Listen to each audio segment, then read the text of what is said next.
એક નાનું એવું રાજ્ય હતું મિત્રો, અને એ રાજ્યમાં રાજાએ પોતાની સભામાં બધા માણસોને કીધું કે એવું કયો કૂવો છે કે જેમાં એકવાર માણસ પડી જાય તો પછી પાછો બહાર નીકળવું બહુ મુશ્કેલ નહીં પણ નામુમકિન છે. આખી સભામાં સન્નાટો છવાઈ ગયો, કોઈએ જવાબ આપ્યો નહીં. એટલે રાજાએ એ નગરના જે વિદ્વાન પંડિત હતો ને એને કીધું પંડિતને કે 7 દિવસની અંદર મને આ વાતનો જવાબ લઈ આપો, નહીં તો તમને મોટામાં મોટી સજા કરીશ. એટલે પંડિત એ વાતનો જવાબ લેવા માટે, જવાબ ગોતવા માટે ઘણા બધા નગરો ફરી વળ્યો, ઘણી બધી જગ્યાએ જઈ આવ્યો. 6 દિવસ સુધી ફર્યા પછી એક દિવસ પંડિત છે એ જંગલમાંથી જતો હતો. 7મા દિવસે જંગલમાંથી જતો હતો એટલે એને ઘેટા બકરા ચરાવવાળો એક માણસ મળ્યો. એણે કીધું કે પંડિતજી, આટલો આ ચિંતામાં અને તમારા મોઢા ઉપર ચિંતાની રેખાઓ આટલી બધી કેમ, શું કારણ છે?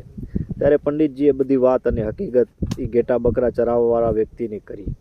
કે કીધું, એ વાત મૂકો ને તમે, મારી પાસે એક પારસનો પથ્થર છે જે હું તમને આપી દઉં, તમને રાજાની નગરની જવાની કાંઈ જરૂર જ નહીં પડે.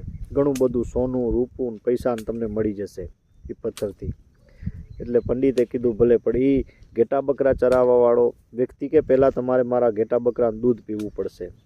પંડિત કે ભલે. દૂધ લઈ અને આવ્યો કે હવે પારસ પથ્થર આપો. કે પારસ પથ્થર તમને આપું પણ પહેલાં હું દૂધ પીવું, મારું એઠું દૂધ કરી અને પછી તમને આપું ને, એ તમારે પીવું પડશે તો પારસ પથ્થર મળે.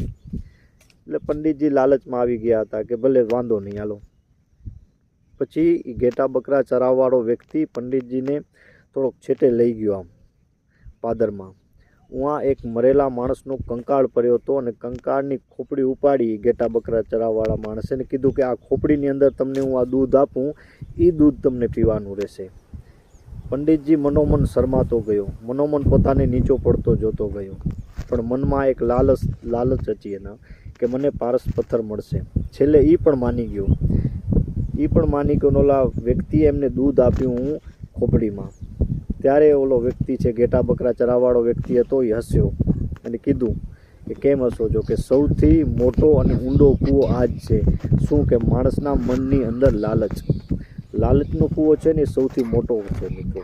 જો લાલચમાં એકવાર માણસ પડી જાય ને એ પાછો એમાંથી નીકળવું બહુ જ મુશ્કેલ થઈ જતું હોય છે. એટલે સફળ થવા માટે ક્યારે પણ વ્યક્તિને શોર્ટકટ ન અપનાવવું જોઈએ કે ના કોઈ ખોટો રસ્તો અપનાવવો જોઈએ. કારણ કે સફળ થવાના 2 પ્રકાર હોય છે. એક તો માણસ પગથિયાની જેમ સ્ટેપ બાય સ્ટેપ સફળ થતો હોય, બીજો લિફ્ટની જેમ જે ડાયરેક્ટ અચાનક કોઈ તુક્કો લાગી ગયેલો હોય, કોઈ વ્યક્તિના લીધે સફળ થઈ ગયેલા હોય.